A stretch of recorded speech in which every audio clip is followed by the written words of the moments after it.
Hey, welcome back, ladies and gentlemen, boys and girls, children of all ages! I don't know where the hell that came from.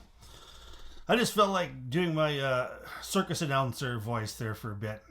And it felt pretty damn good. I think I'm going to run away and join the circus if this whole YouTube gig doesn't pan out. But all right, it's the Big Canucker here, and welcome back, Knife Nerds. And we have got ourselves a little bit of a top 5 video. Didn't want to do a top 10, just want to do a top 5. I think, our attention span is 5 and that's about it. So let's get at her. Oh, before we go to the tabletop, please, don't forget to give me the old subscribe and thumbs up too as well. Hit that little button that says subscribe, and also the little bell button too as well. So that way you'll be notified when I do upload more videos. All right, so this is my top 5 Spydercos in no particular order. Let's go. All right, what are we going to start off with?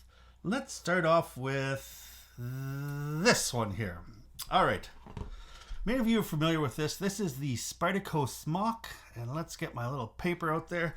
All right, the Spydercos Smock is one of my most... This is one of my favorite top 5 Spydercos, but this is my most fidgety knife that I own. This thing is great. I love this little button lock. It's a compression lock in disguise, and I just think it's so cool. It's so cool. A lot of people don't like this little bit of a hitch here. I mean, that was built to accompany make room for this little button lock, and I think it's okay. I don't really worry about that. Some people, I mean, they try to treat it as a finger trail and they end up getting cut, and it kind of pisses them off. So the one thing, even though you got to make room for this button lock, why not design it so it looks like a 50-50 choil? And then that way you've got nobody wondering if it is, and nobody cut themselves or worrying about it. But I think this thing is fantastic. S30V steel.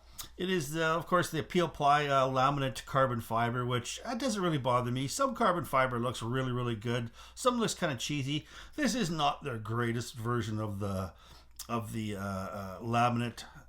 But I'm not loving this knife because of the way it looks, because it's got some really funky polarizing looks. These 3 holes in there, some people just blows them away. They love it. They think it looks cool. Some people put a little lock inside there because you can kind of put a little lock, and then it locks up your Spyderco. Other people, they hate it, but hey, opinions are like everybody has one. And in my opinion, I really love this knife. This is number 5 and one of my favorite. It's it's a little under 8 inches long. It's got a 3 3/9 inch blade of S30V.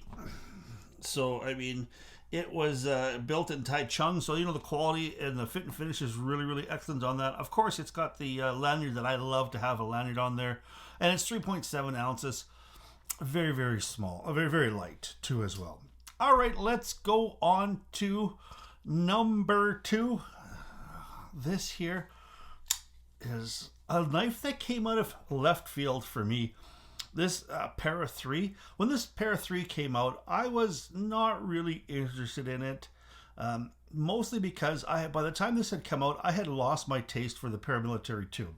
Paramilitary 2 was one of my early grail knives in my knife collecting, and I actually got a Paramilitary 2 in the camo Digicam with the S30V, and it was great at first, but I eventually lost my taste for it. I don't know what it was. I just didn't see any rotation in my pocket anymore. It sat in my case. I ended up trading it away for a 940-1, an original Osborne, and I ended up missing that Paramilitary 2 after I traded it away. And so I decided, we'll see what we can do. Let's get this Para 3.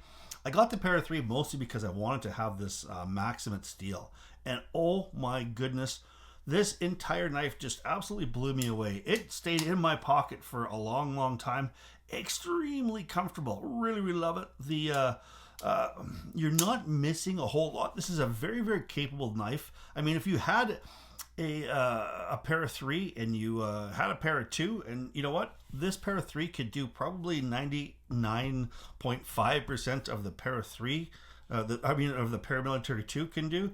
You're not missing a whole lot with that extra half inch of blade, or even that extra inch or so in the or half inch on the handle too as well. Fits my double XL hands really, really well. A great working knife, and this Maximate steel is unbelievable steel as far as edge retention. Now, I'm not going to say you're going to use this steel to go out there and hack down a tree or do a bunch of things that require a great deal of toughness or stainlessness.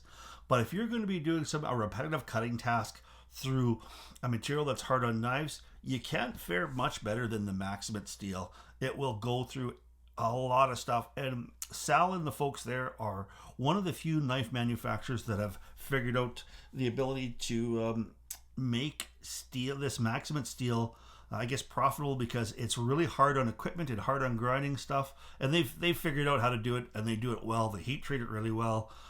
So yeah, Maximate steel, pair of 3, a golden Colorado knife for USA made knife fans. That's one for you. The only thing I might do is I might take this, a little border that's gray, I might dye it something. I mean, purple and seems to look really good, so I might even have this, make this another purple people eater. All right, let's move on to something else here. Speaking of Paramilitary, let's go with the Paramilitary 2. Now, this has become one of my favorite knives of all time, and not necessarily just the Paramilitary 2, but the Paramilitary 2 in this particular iteration. This is the crew wear with the micarta on it, and I just love this steel. I mean, I just love this knife. I love the feel of this micarta. It's so incredibly light. I mean, this knife here is 3.8 ounces, so it's basically a 0.1 ounce heavier than this pair of 3. Extremely tough. It's the flick factor. I forgot how fun it was to mess around with a Paramilitary 2 till I got this. And I went out and see my folks, my friends there out at Alberta Firearms, and they said, hey, look what we got. I looked at it and I thought, damn it, I hadn't come out here to buy a knife, but those bastards hooked me in with just having a tremendous knife. And I actually thought this was going to be a sprint run, but it's not. This is actually a regular item now in their in the 2022 catalog. And so if you happen to want one of these Paramilitary 2s in the CPM Crewwear micarta, phone Matt, Steven, or Dan over at Alberta Firearms, and I know that they have a couple left there.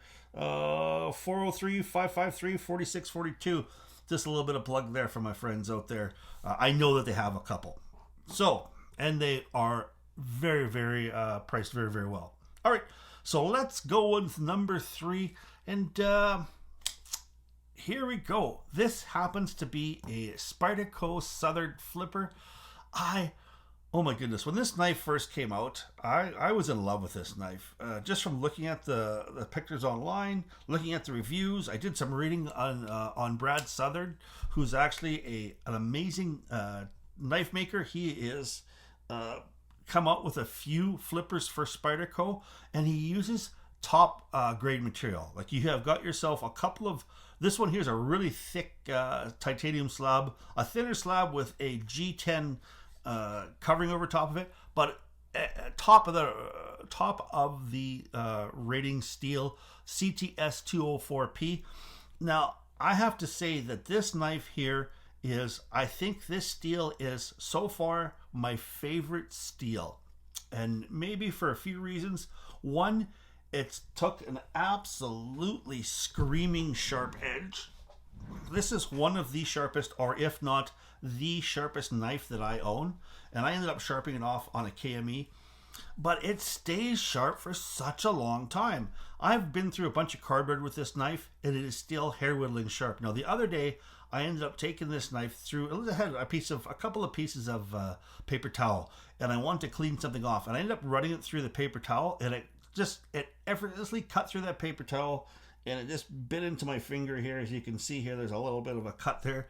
Just like nothing. The flipping action here. Now, there are better flippers out there, and part of the reason that this had a little bit of a knock to it is they put a little too thin washers in here. So you'd tighten down this pivot, you would crimp those washers, and they would dish out a little bit, and they would mess with the action.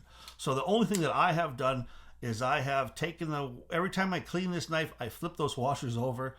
It's not the ideal way to go about it, and I do know that if I had some I could run it without the washers in there, and the action will be way more smoother. But titanium is a softer material than the steel races, the ball bearings that they use, and it will wear a groove in there eventually. And I will sacrifice that little bit of action in order to have better longevity with this knife. I mean, it never fails to flip, but it's not as satisfying as some of the more modern flippers out there. But ergonomics is great. I really like the looks. I didn't really like the original kind of color that it came with, G10 brown. So I dyed it a burgundy, and I think it just does way better for the knife. And I love this finish here. This finish here is, and I wish Spyderco would do it way more on their knives. What they ended up doing here is they took this CTS 204P and they polished it, and then they threw it in a they threw it into a tumbler and they tumbled it. So all the edges on this entire knife have been knocked down. So they're all really, really chamfered really, really well. So it's the kinesthetic tactile. Oh, there's a big word. Feeling of this knife is fantastic. The tactile sensation of this blade is fantastic. I love the shininess of it, and I wish they would do that on more of their blades. So like stuff like they've done it to the Sleesh Bowie has that same type of finish, and it is extremely lovely finish. All right, here we go with number one, and I did just say no particular order, but right now this is my favorite Spyderco. This here is a DLC exclusive. This is the Spyderco Shemp Tough DLC exclusive.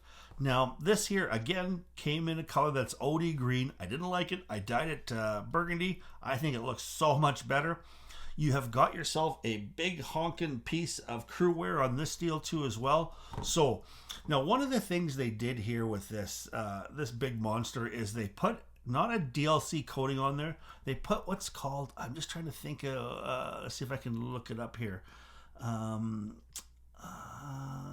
A titanium carbonitride coating on here.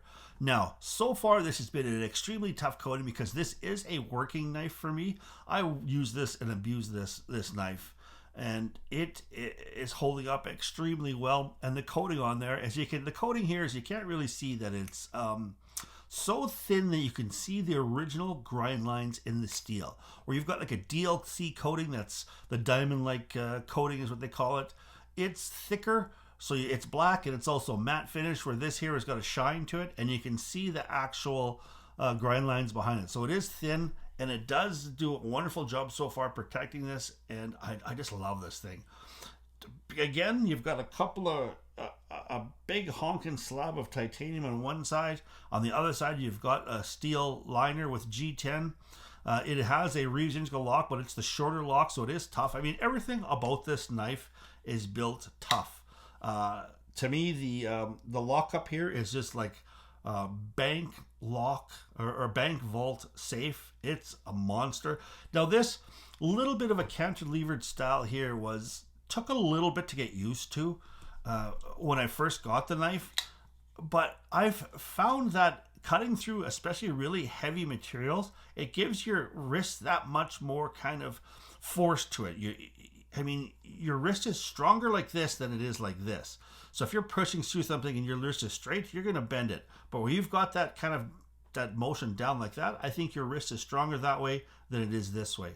So I think that's why that is so easily to go through material. Great big monster pivot on it. I just think this is a wonderful blade. Now, I just had to add this. Now, this is not number 5. This is kind of an honorable mention. This here is a Spyderco Sage 1, I do believe it's called. Is it called? Or just the Spyderco Sage 1, that's what it's called. And a Micro Walker liner lock on it. It's got, this has got the old, the same thing with the the carbon fiber laminate, but this is done a really way nicer than the Smock. Couple of steel liners on there, S30V, Taichung. Holy goodness, almost every knife I like is made in Taichung. But what I really love about this knife is the ergonomics on it. I mean, it just fit in my hand so wonderfully well. I was blown away. I wasn't expecting to like this knife as much as I did off the bat. It carries really, really well. Yes, I know it's got a little bit of a boring leaf-shaped blade on it, but I mean, it is a Spyderco, and this is the only Spyderco that I have that has that kind of leaf-shaped blade on it. But it's just, it's stout enough that it's going to be tough, but thin enough that it's thin enough behind the edge that it cuts so extremely well.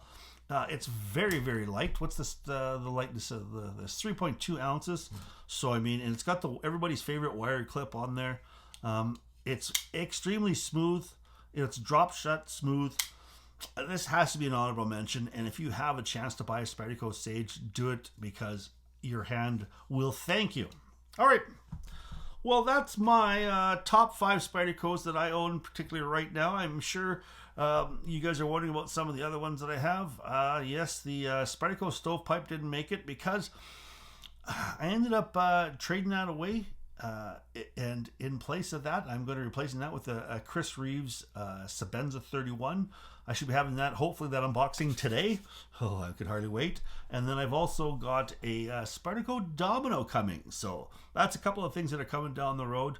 But so far, these are my top 5 Spydercos. I hope you enjoyed it. I hope you guys are out there keeping safe. Please stay safe out there. Keep your stick on the ice, the shiny side up. This is the Big Canucker saying adios.